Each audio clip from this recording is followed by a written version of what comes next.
grateful for this opportunity to join colleagues and show my support for some very significant demands that we are making today to put a stop to Iran's warmongering.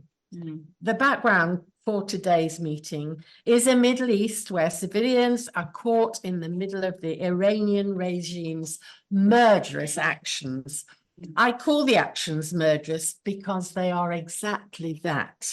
The regime's support for terrorism in the region has directly led to the murder of thousands of people in the regime, and this cannot be allowed to continue. The Iranian regime has been emboldened by the weakness of the West, whilst our governments have continued to try at each and every turn to placate Iran's dictatorial leaders.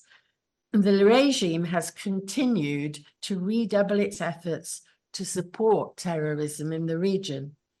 Through the Islamic Revolutionary Guards Corps, the regime provides financial support to terrorist groups, supplying them with weapons and training to murder. Look across the Middle East and you see the fingerprints of the IRGC over crime after crime. Let's not forget that the IRGC is there to do the bidding of Khomeini and deliver the aims of the Ayatollahs. This is a body which is central to everything the regime does, and that is why this committee has for such a long time demanded that the IRGC be listed as a terrorist organization.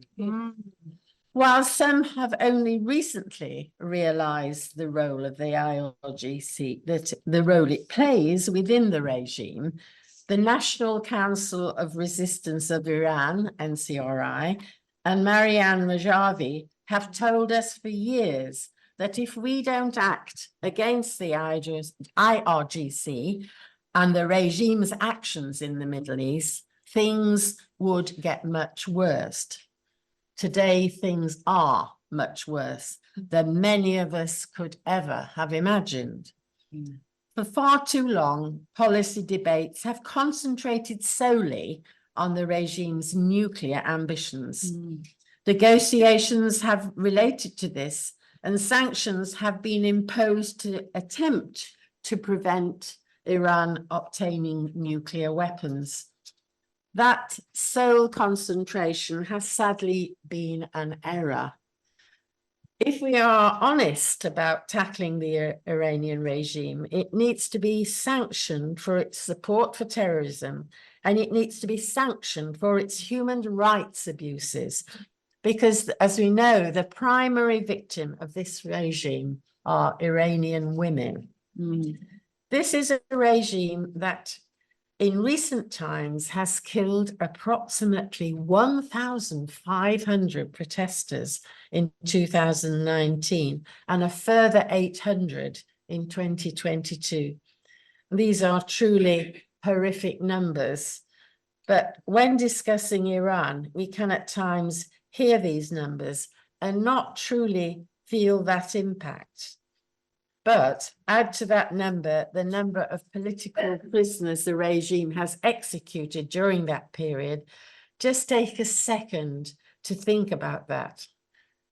Think about the number of children growing up without mums, dads, siblings, uncles and aunts.